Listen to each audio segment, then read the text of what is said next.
नमस्कार, आप देख रहे हैं खबरदार और मैं हूं श्वेता सिंह। सबसे पहले खबरों को खबरदार के लेंस से देख लीजिए। आज की सबसे बड़ी और सबसे अच्छी खबर यह है कि भारत एलएसी पर चीन को जवाब देने के लिए अपनी स्पेशल फोर्सेस को तैनात कर रहा है और हथियारों की जबरदस्त शॉपिंग कर रहा है। भारत की पैरा स्पेशल फोर्सेस यानी पैरा एसएफ को अलग अलग ठिकानों से लद्दाख भेजा गया है। पैरा एसएफ ने ही पाकिस्तान के आतंकी ठिकानों पर सर्जिकल स्ट्राइक को अंजाम दिया था। पाकिस्तान के साथ साथ चीन के फ्रंट पर इनकी तैनाती चीन को बहुत दर्द दे सकती है।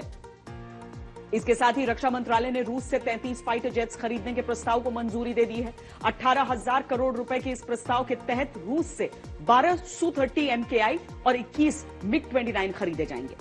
इसके अलावा देश में मौजूदा 59 MiG-29 लड़ाकू विमानों को अपग्रेड किया जाएगा। रक्षा मंत्रालय ने नेवी और एयरफोर्स के लिए 248 अस्त्र एयर टू एयर मिसाइल खरीदने को भी मंजूरी दी है। देश की रक्षा के लिए 38,900 करोड़ रुपए की खरीदारी का प्रस्ताव है। आज प्रधानमंत्री नरेंद्र मोदी और व्लादिमीर पुतिन के बीच फोन पर बातचीत हुई है। समझने वाली बात यह है कि रक्षा सौदों और आपस में बधाइयां बांटने के दौर में हुई इस बातचीत में चीन का जिक्र हुआ या नहीं हुआ। अच्छी खबर यह है कि लड़ाई सिर्फ बॉर्डर पर नहीं होती, व्यापार का क्षेत्र भी युद्ध क्षेत्र है। भारत ने चीन पर करीब 18,000 करोड़ रुपए के आर्थिक हथौड़े मारे हैं। हम आपको पूरा हिसाब देंगे कि किस तरह कुछ ही दिनों में भारत ने चीन पर बेहिसाब आर्थिक वार किए हैं। हाईवे से लेकर पावर प्रोजेक्ट्स तक, रेलवे के टेंडर से लेकर टेलीकॉम के टेंडर तक चीन के नुकसान की बैलेंस शीट हमने तैयार की है। इसके साथ ही हम चीन के खिलाफ भारत के चक्रव्यूह का विश्लेषण करेंगे, क्योंकि चीन अपनी हरकतों की वजह से पूरी दुनिया में अकेला पड़ गया है। भारत के साथ चीन के टकराव में अमेरिका, ब्रिटेन, फ्रांस, ऑस्ट्रेलिया जैसे देश सीधे भारत के पक्ष में खड़े।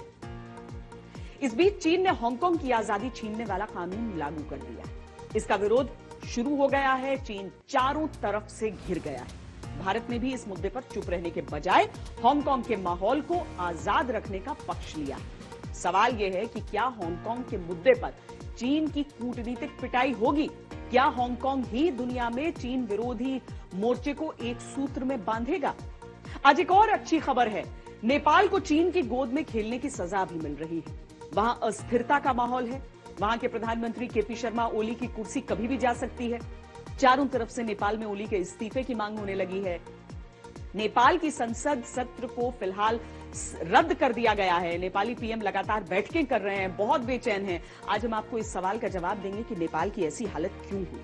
आज की चिंताजनक खबर यह है कि कोरोना के मामले 6 लाख के पार चले गए हैं और 5 लाख से 6 लाख मामले होने में सिर्फ 5 दिन लगे हैं। ऐसे दौर में प्लाज्मा बैंक्स बहुत बड़ी उम्मीद है। इसके डिटेल्स आपको आगे बताएंगे। और एक ऐतिहासिक और अच्छी खबर यह भी है कि भारतीय रेलवे ने अपनी नई छवि पेश करते हुए इतिहास रच दिया। 1 जुलाई को चली 201 ट्रेनें बिना देर किए अपने समय के अनुसार निर्धारित स्टेशन पर पहुंची। रेलवे की तरफ से बयान आया है कि भारतीय रेल के इतिहास में पहली बार ऐसा हुआ जब 100% ट्रेनें अपने निर्धारित समय पर चलने और सही समय पर मंजिल तक पहुंचने में कामयाब रही।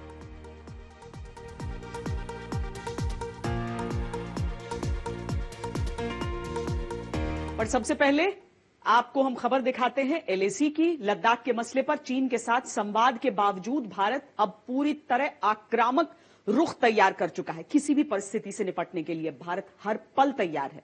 पूरी लद्दाख में एलएसी पर चीन के खिलाफ सैन्य तैयारियों के बीच आज तक को पता चला है कि भारत के स्पेशल फोर्सेस के कमांडोज को भी लद्दाख में तैनात कर दिया गया है।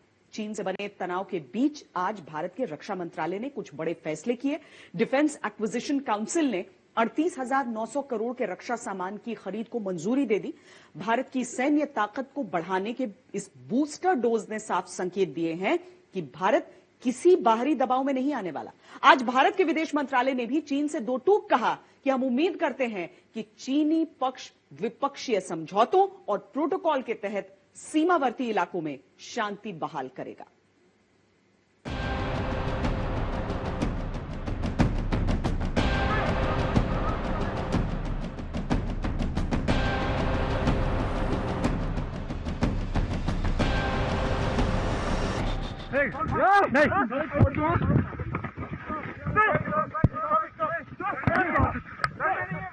लद्दाख में चीन के शत्रुतापूर्ण रवैये के बीच भारत भी इंच इंच जमीन की रक्षा के लिए मैदान में डटा है।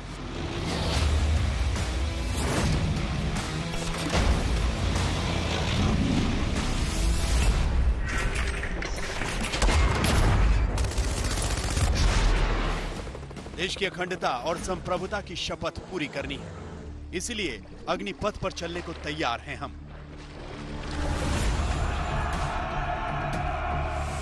लद्दाख में चीनी सैनिकों के आमने सामने डटे भारतीय जांबाजों का साथ देने के लिए स्पेशल फोर्सेस की तैनाती हो गई है।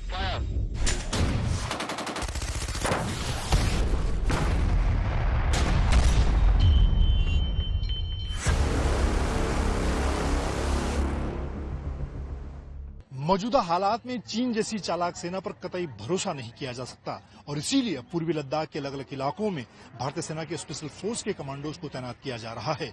अपनी मारक क्षमता की वजह से ये दुनिया के बेहतरीन सैनिक माने जाते हैं। कई मौकों पर इन्होंने दुश्मन को चौंकाया है। सर्जिकल स्ट्राइक के दौरान पाकिस्तान के कब्जे वाले कश्मीर में घुसकर स्पेशल फोर्स के कमांडोज ने कई आतंकी कैंपों को निस्ते नाबूद किया और अब पूर्वी लद्दाख के अलग अलग इलाकों में तैनात होकर ये चीन को उसी की भाषा में जवाब देंगे। पैरा स्पेशल फोर्सेस को अलग अलग ठिकानों से लद्दाख भेजा गया है। स्पेशल फोर्सेस ने ही पाकिस्तान के आतंकी ठिकानों पर सर्जिकल स्ट्राइक को अंजाम दिया था। पाकिस्तान के साथ साथ चीन फ्रंट पर इनकी तैनाती मामले की गंभीरता को जता रही है। इन स्पेशल कमांडोज को उनकी संभावित भूमिकाओं की पूरी जानकारी दे दी गई है। स्पेशल फोर्सेस खास ट्रुप्स होते हैं जो कि अपनी ट्रेनिंग, इक्विपमेंट और काबिलियत की वजह से ऐसे टास्क कर सकते हैं जो इनसे 20 गुना फौज में नहीं कर सकती। ये हर फौज में स्पेशल ट्रुप्स होते हैं। इनको स्ट्रेटेजिक ट्रुप्स फोर्सेस बोला जाता है। जो अपना जो काम करते हैं उसका एक फोर्स मल्टीप्लायर इफेक्ट होता है दुश्मन पे और या लड़ाई पे। ये सारे बैटल हार्डन ट्रूप्स है और इन्होंने, अगर आप याद करें तो जो सर्जिकल स्ट्राइक हुआ था उसमें भी एक स्पेशल फोर्सेस बटालियन को एम्प्लॉय किया गया था। तो ये जो बटालियंस है ये टिबेट जैसी जगह में, माउंटेनस जगह पे भी ऑपरेट कर सकते हैं। इनफैक्ट कुछ बटालियंस ऐसे हैं जो ज़्यादा स्पेशलाइज्ड है माउंटेन वॉरफेयर के लिए। भारत के पास 12 से अधिक स्पेशल फोर्सेस की रेजिमेंट है जिन्हें मुश्किल भौगोलिक परिस्थितियों में ट्रेनिंग दी जाती है। रेगिस्तान, पहाड़ और जंगल में युद्ध में उन्हें पारंगत किया जाता है। जम्मू कश्मीर में तैनात रही स्पेशल फोर्सेस की यूनिट लेह और आसपास के ऊंचाई वाले इलाकों में वॉर गेम में हिस्सा लेती रही है। इन कमांडोज की जाबाजी अब पाकिस्तान पर सर्जिकल स्ट्राइक के दौरान देख चुके हैं। अब जरूरत पड़ी तो ये लाइन ऑफ एक्चुअल कंट्रोल पर पैराड्रॉप कर उतरेंगे और दुश्मन के दांत खट्टे कर देंगे। दरअसल कई पोजीशंस पर चीन भौगोलिक स्थिति की वजह से 19-20 में भारत पे 20 पड़ता रहा है। संघर्ष की स्थिति में उसके सैनिक फटाफट पहुंचते रहे हैं, लेकिन अब भारत उड़ के अपने दुश्मन पर वार करेगा। लद्दाख के मोर्चे पर भारत की सैन्य तैनाती अभूतपूर्व है, तो इधर जरूरत पड़ने पर सैन्य साजो सामान की भी कमी न हो, इसके लिए सरकार ने तेजी से फैसले लेने शुरू कर दिए हैं। सरकार ने 38,900 करोड़ रुपयों के लड़ाकू विमान, मिसाइल सिस्टम और हथियारों की खरीद को मंजूरी दी है।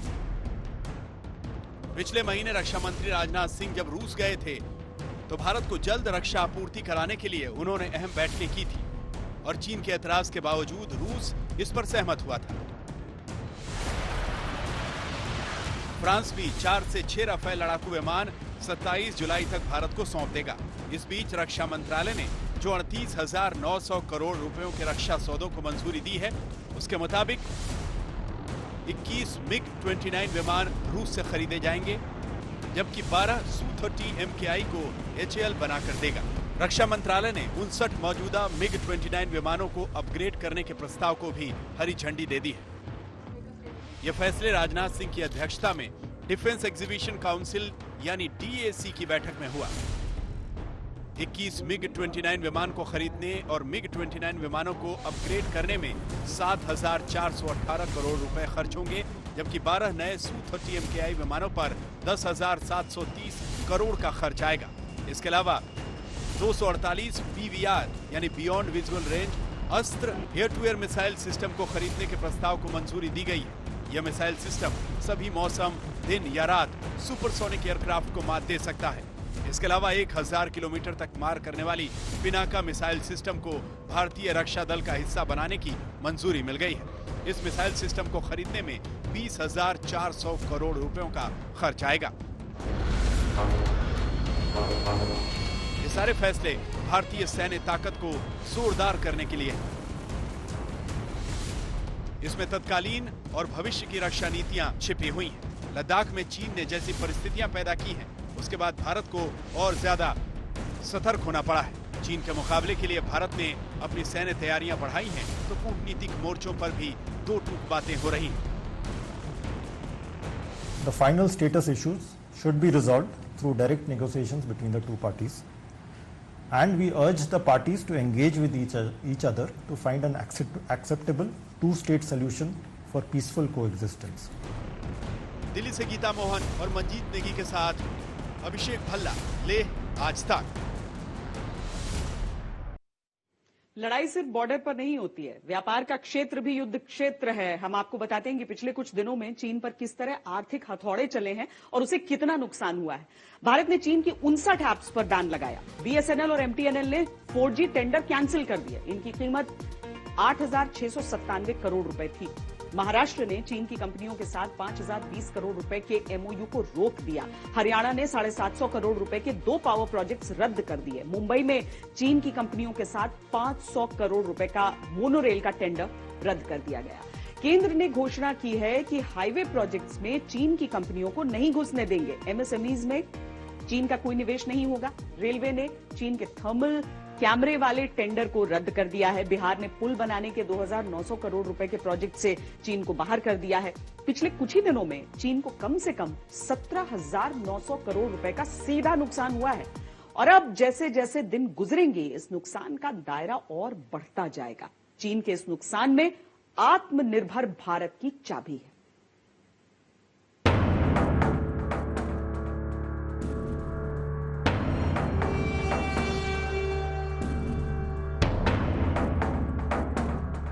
भारत के बाजार में चीन के सिग्नल कमजोर होते जा रहे हैं। पिछले 5 दिनों में भारत ने अपनी जमीन पर चीन के हर निवेश को टारगेट किया है।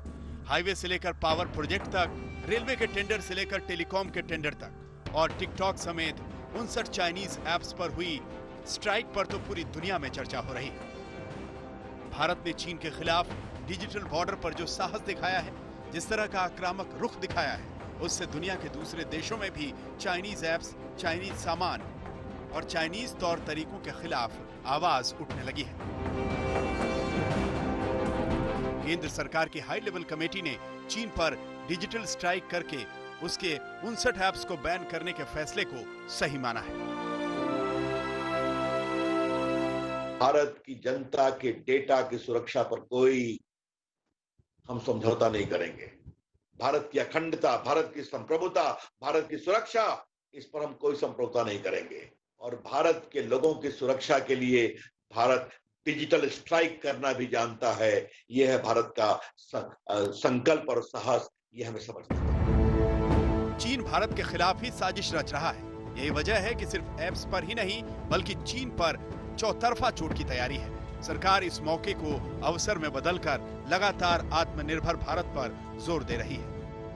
हम लोग भी ये प्लेज लेते हैं कि जो भारत में बनता है सामान वो खरीदेंगे, नहीं कि चाइनीज सामान। कन्वेंशनल पावर सिस्टम में सभी चीज़ बनते हैं, लेकिन फिर भी सस्ते दाम पर वो यहाँ पर डंप कर रहा है। उसको हम बंद करेंगे भाई, सिक्योरिटी थ्रेट, उसको हम बंद करेंगे। चाइना को आर्थिक रूप से तोड़ने की जरूरत है और इसमें भी मैं आम आदमी से कहना चाहूँगा कि हम चाइनीज वस्तुओं का इस्तेमाल ना करें, हम इससे बचें। भारत के इस चौतरफा एक्शन का दर्द अब चीन के मीडिया में भी दिखाई देने लगा है। कल तक भारत पर लगातार कटाक्ष करने वाला ग्लोबल टाइम्स अब टिकटॉक के नुकसान का हिसाब लगा रहा है।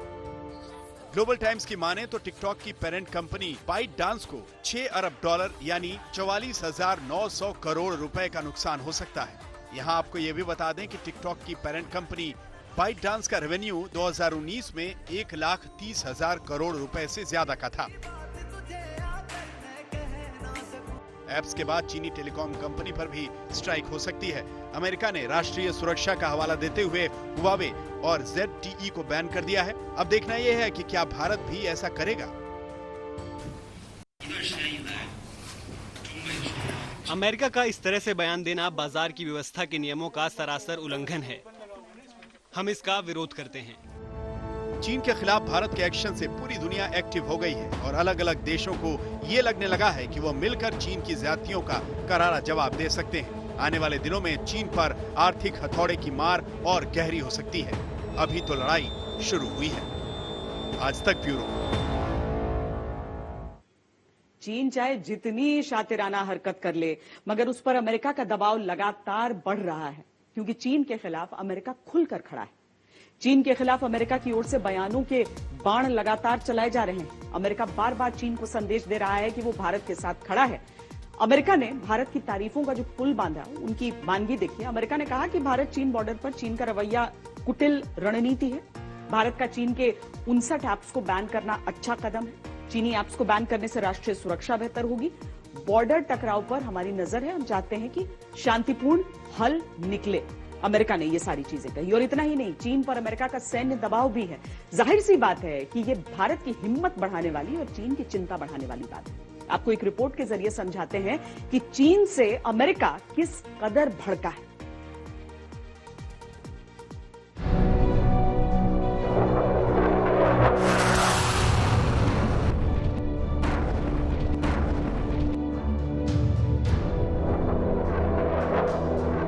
चीन की दादागिरी निकालने के लिए बेकरार है अमेरिका।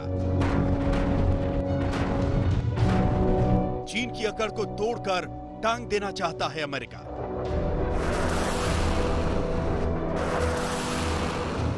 चीन की सिलसिलेवार जातियों से तंग आ गया है अमेरिका। अमेरिका ने अब ठाना है कि चीन को सबक सिखाना है। बिल्कुल ठीक सुन रहे हैं आप। भारत एलएसी पर चीन से टक्कर ले रहा है, मगर अमेरिका तो चीन से इस कदर खार खाए बैठा है कि उसे जैसे ही मौका मिले वैसे ही वो चीन की सारी चालाकियों का काम तमाम कर दे। अमेरिका की आंख में चीन किस कदर चुभ रहा है, इसका अंदाजा आप इस बात से लगा सकते हैं कि अमेरिका के राष्ट्रपति डोनाल्ड ट्रंप चीन से चिढ़े हुए हैं। उन्होंने माना है कि भारत के प्रति चीन का रवैया ठीक नहीं है। और तो और, जैसे ही भारत ने अपने देश में 59 चीनी ऐप्स पर बैन लगाया, वैसे ही अमेरिका खुशी से उछल पड़ा। उसने भारत के इस फैसले का समर्थन किया। Welcome India's ban on certain mobile apps that can serve as an appendages of the CCP's surveillance state. India's clean app approach will boost India's sovereignty. It will also boost India's integrity and national security, as the Indian government itself has stated. इतना ही नहीं, भारत के अलावा America भी चीन की कंपनियों के खिलाफ कार्रवाई कर रहा है। अमेरिका ने चीन की 2 कंपनियों को अपनी सुरक्षा के लिए खतरा बताया है, जिसमें हुआवे टेक्नोलॉजी और ZTE कॉर्प शामिल है। अमेरिका में इन दोनों कंपनियों के कारोबार करने पर बैन है। मतलब ये कि चीन की हर चालबाजी पर अमेरिका की पैनी नजर है। तभी तो अमेरिकी विदेश मंत्री कह रहे हैं कि चीन दुनिया के लिए खतरा पैदा कर रहा है। चीन जमीनी स्तर पर अपनी रणनीतिक स्थिति का अपने फायदे के लिए उपयोग कर रहा है और दूसरों के लिए खतरा पैदा कर रहा है। भारत के साथ लगी अपनी सीमा पर भी वो लंबे समय से इसी तरह की हरकत कर रहा है। चीन पर शिकंजा कसने के लिए अमेरिका ने पहली बार अपने 11 न्यूक्लियर कैरियर स्ट्राइक ग्रुप में से 3 को एक साथ प्रशांत महासागर में तैनात किया है। अमेरिका के 3 युद्धक जहाज भी चीन पर निशाना ताने हुए हैं। Theodore Roosevelt, Ronald Reagan, Nimitz warship, ये वो जंगी जहाज हैं जो मोर्चे पर लगा दिए गए हैं। इनमें से रूजवेल्ट को दुनिया के सबसे बड़े जंगी जहाज का रुतबा हासिल है। थियोडोर रूजवेल्ट वियतनाम की तरफ बढ़ रहा है। वहीं दक्षिण चीन सागर में फिलीपींस के साथ अमेरिका ने रोनाल्ड रीगन और निमिट्ज वॉरशिप के साथ साझा युद्धाभ्यास किया है। चीन के आक्रामक रवैये को देखकर अमेरिका अपना प्लान शुरू कर चुका है, जहां एक तरफ अपने 2 जंगी जहाजों को फिलीपींस सी में अभ्यास के लिए भेज चुका है, वहीं दूसरी तरफ अमेरिका ने अपने सबसे बड़े एयरक्राफ्ट कैरियर थियोडोर रूजवेल्ट को वियतनाम की तरफ रवाना कर दिया है। दूसरी तरफ चीन ने भी साउथ चाइना सी में 1 जुलाई से अपना सैन्य अभ्यास शुरू किया। ये 5 जुलाई तक चलेगा, लेकिन अमेरिकी नौसेना की मौजूदगी ने चीन के उत्साह पर पानी डाल दिया। अमेरिका की 7 या 8 एयरक्राफ्ट कैरियर हैं, उसमें 3 एक टाइम डिप्लॉय होना पैसिफिक में चाइना के विरुद्ध एक तरीके से एक सिग्नल भेजता है चाइना को कि आप सुधर जाओ, वरना हम इन देशों को सपोर्ट करने के लिए तैयार हैं।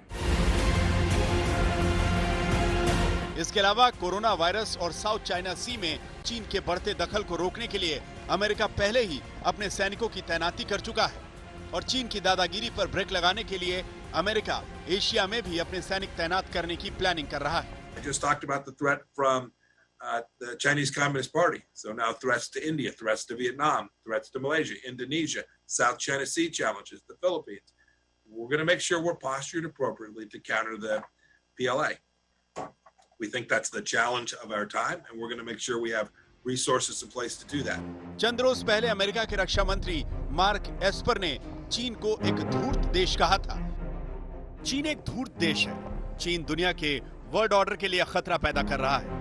इसके लिए वो पश्चिमी देशों की जानकारियों की चोरी और छोटे पड़ोसियों को धमकाने से बाज नहीं आ रहा। चीन फायदा उठाने के लिए हर तरीका अपना रहा है। इसके लिए कोई भी कीमत चुका रहा है। यह गुस्सा सिर्फ चीन की ज्यादतियों के खिलाफ नहीं है, बल्कि अमेरिका चीन से कोरोना वायरस को लेकर भी चिढ़ा हुआ है। अमेरिकी राष्ट्रपति डोनाल्ड ट्रंप कई बार चीन पर कोरोना फैलाने का आरोप लगा चुके हैं। इशारा एकदम साफ है कि चीन अगर कायदे में नहीं आएगा तो उसे अमेरिका का सामना करना पड़ सकता है। इस तनाव में भारत की जनता को अमेरिका का ये रुख अच्छा लग रहा है। चीन के खिलाफ भारत अकेला नहीं है।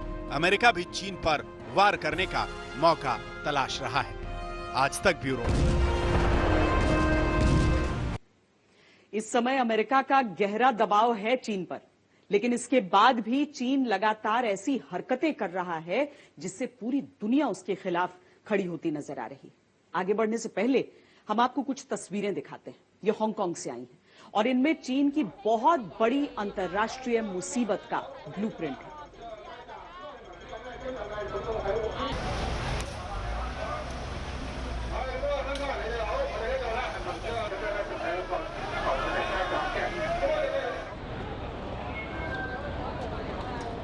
पिछले 24 घंटों में पूरी दुनिया में हांगकांग को लेकर चीन विरोधी भावनाएं भड़क गई और इसकी वजह है हांगकांग में जुलाई से लागू हुआ नया सुरक्षा कानून।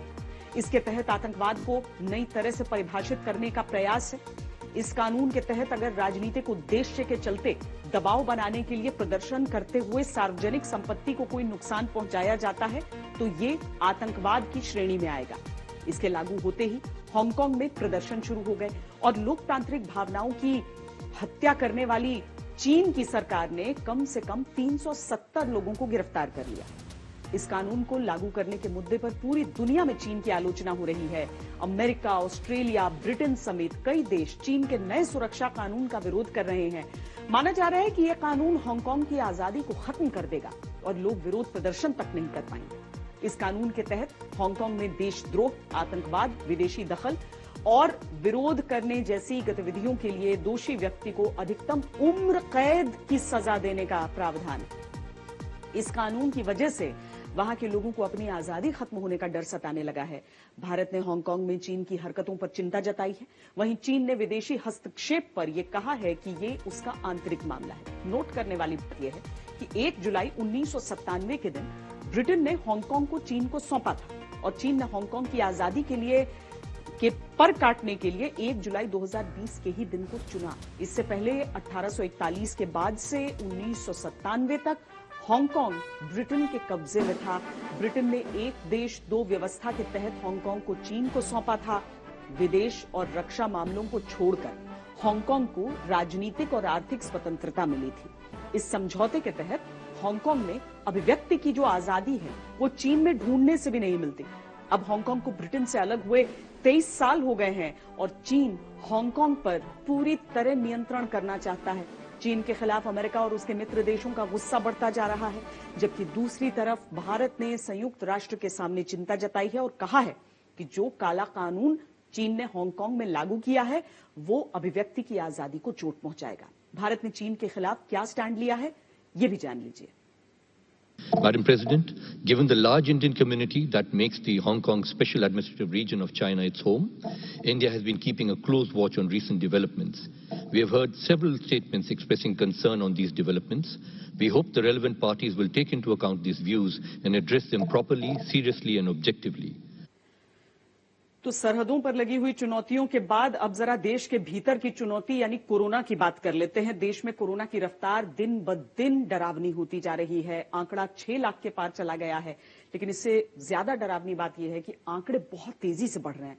आपको बताते हैं कि प्रति लाख केस कितने दिन में इतना इजाफा हो जा रहा है। कोरोना संक्रमण शुरू होने के बाद भारत में 110 दिन में 0 से 1 लाख केस हुए थे। 1 से 2 लाख केस होने में 15 दिन का समय लग गया। 2 से 3 लाख केस सिर्फ 10 दिन में हो गए। 3 से 4 लाख केस 8 दिन में हुए। 4 से 5 लाख केस 6 दिन में हुए। 5 से 6 लाख केस सिर्फ 5 दिन में हो गए। मतलब ये कि हालात बिगड़ते जा रहे हैं और ऐसे बिगड़ते हालात में उम्मीद की किरण बनी है प्लाज्मा थेरेपी। दिल्ली में इसी प्लाज्मा थेरेपी के जरिए कई लोगों की जिंदगी बची है। अब दिल्ली में केजरीवाल सरकार देश का पहला प्लाज्मा बैंक शुरू कर रही है। दिल्ली के ILBS अस्पताल में इसकी शुरुआत हो रही है। ILBS में एक बेसिक टेस्ट किया जाएगा। प्लाज्मा लेने में 45 मिनट से 1 घंटा लगता है। डोनर को एक गौरव पत्र दिया जाएगा। अस्पताल को इसके लिए ILBS से संपर्क करना होगा। निजी तौर पर प्लाज्मा डोनेशन नहीं होगा। केंद्र, MCD या फिर दिल्ली का कोई भी अस्पताल हो, सभी को ILBS से डॉक्टर की सिफारिश के आधार पर प्लाज्मा के लिए संपर्क करना होगा। यहां यह जानना बहुत जरूरी है कि प्लाज्मा कौन दे सकता है। जिनकी उम्र 18 से 60 साल के बीच हो, वजन 50 किलो से कम न हो, इंसुलिन लेने वाले प्लाज्मा नहीं दे सकते। जिन्हें ब्लड प्रेशर की समस्या है वो प्लाज्मा डोनेट नहीं कर सकते। प्लाज्मा थेरेपी इस समय कोरोना के खिलाफ जिंदगी बचाने की कारगर थेरेपी के तौर पर देखी जा रही है, खासकर ऐसे समय में जब कोरोना की रफ्तार बहुत तेजी से बढ़ रही है।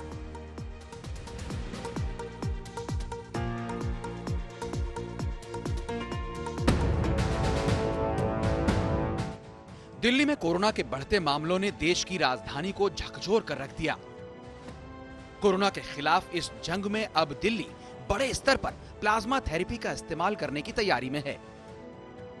दिल्ली के ILBS अस्पताल में देश का पहला प्लाज्मा बैंक तैयार कर लिया गया है, जिसका दौरा आज अरविंद केजरीवाल ने किया। उन्होंने जनता से प्लाज्मा डोनेट करने की अपील की। आप जब वहां पे पहुंचेंगे ILBS में, तो आपके बेसिक कुछ टेस्ट्स वहां पे किए जाएंगे और उसके बाद आपका प्लाज्मा लिया जाएगा। प्लाज्मा लेने में 45 मिनट से 1 घंटा लगता है बस। दिल्ली सरकार ने इसके लिए एक नंबर जारी किया, जिसमें डोनर को रजिस्ट्रेशन कराना होगा। रजिस्ट्रेशन के बाद एक डॉक्टर का डोनर को कॉल आएगा। फिर प्लाज्मा डोनेट करने का टाइम फिक्स होगा। डोनर के लिए ट्रांसपोर्ट की व्यवस्था की जाएगी। ILBS अस्पताल में एक बेसिक टेस्ट किया जाएगा। प्लाज्मा लेने में 45 मिनट से 1 घंटा लगता है। इसके अलावा डोनर को एक गौरव पत्र दिया जाएगा। तो 45 मिनट से लेकर 1 घंटे तक का वक्त यहाँ पर लगता है डोनेट करने में प्लाज्मा। लेकिन जब आप प्लाज्मा डोनेट करते हैं तो ये डॉक्टर्स की जो टीम है वो आपकी बेसिक जांच करती है। वो जांच करती है कि आपको कोई बीमारी तो नहीं हो गई है, आप कहीं इंसुलिन तो नहीं लेते हैं, आपको कहीं फीवर तो नहीं है। ऐसी बहुत सी अहम बातों का ध्यान में रखकर यहाँ पर प्लाज्मा डोनेशन की शुरुआत की जाती है। प्लाज्मा थेरेपी के अलावा कोरोना से लड़ाई में बाकी विकल्पों पर भी काम जोरों से चल रहा है। स्वास्थ्य मंत्री डॉक्टर हर्षवर्धन और मानव संसाधन विकास मंत्री रमेश पोखरियाल निशंक ने एक ड्रग डिस्कवरी हैकाथन परियोजना शुरू की, जिसमें छात्रों और अनुसंधानकर्ताओं को भाग लेने के लिए आमंत्रित किया, जिसका उद्देश्य कोविड की एक दवा विकसित करना है। उसकी खोज पहले इस हैकाथन में कंप्यूटर के माध्यम से की जाएगी और फिर उसके विभिन्न स्टेजेस के माध्यम से उन कुछ दवाइयों को खोज करने में और सहायता मिलेगी। उधर दिल्ली NCR में कोरोना के हालात को देखते हुए गृह मंत्री अमित शाह ने एक बार फिर बैठक बुलाई, जिसमें दिल्ली, हरियाणा और यूपी के मुख्यमंत्रियों ने वीडियो कॉन्फ्रेंसिंग के जरिए हिस्सा लिया। वहीं बैठक में अधिकारियों के अलावा स्वास्थ्य मंत्री डॉक्टर हर्षवर्धन भी शामिल हुए। मीटिंग में कोरोना के मौजूदा हालात से निपटने को लेकर चर्चा की गई। वहीं ज्यादा से ज्यादा टेस्टिंग पर जोर दिया गया। उधर केंद्रीय गृह राज्य मंत्री जी किशन रेड्डी ने दिल्ली के गोविंदपुरी कोविड-19 सेंटर का दौरा किया, जहां उनके साथ सांसद रमेश विधुड़ी भी मौजूद थे। कोरोना के खिलाफ जंग के बीच दिल्ली में कोरोना की रफ्तार कम होने का नाम नहीं ले रही। रोजाना करीब 3000 नए केस सामने आ रहे हैं। वहीं मरीजों का आंकड़ा 90,000 तक पहुंच गया है। दिल्ली से जितेंद्र बहादुर और पंकज जैन के साथ आज तक ब्यूरो। अब एक ऐसी खबर जिसे सुनकर एक बार में तो भरोसा ही न हो। भारत में ट्रेन लेट होने की शिकायत अक्सर सुनने को मिलती है, लेकिन रेलवे ने इस बार कमाल कर दिया। सुनकर हैरानी होगी कि 1 जुलाई को भारत में चलने वाली 201 ट्रेनों में से एक भी लेट नहीं हुई। 1 जुलाई को चली 201 ट्रेनें बिना देर किए समय से निर्धारित स्टेशन पर पहुंची। भारतीय रेल के इतिहास में पहली बार ऐसा हुआ। पहली बार 100% ट्रेनें अपने निर्धारित समय पर चलने और स्टेशन पर पहुंचने में कामयाब रही। इससे पहले 23 जून को 99.54% ट्रेन अपने समय की पाबंदी पर चली। 23 जून को केवल एक ट्रेन लेट हुई थी। हालांकि कोरोना काल से पहले 13,000 पैसेंजर ट्रेन चलती थी, इसीलिए ऐसा इतिहास कभी बन ही नहीं सका। आपको बता दें कि भारत में रेलवे का इतिहास 167 साल पुराना है। यहां अंग्रेजी शासन काल में 1853 में रेलवे की शुरुआत हुई थी। तब से लेकर अब तक भारतीय रेलवे में ट्रेनों के संचालन में 100% सही टाइमिंग कभी नहीं रही।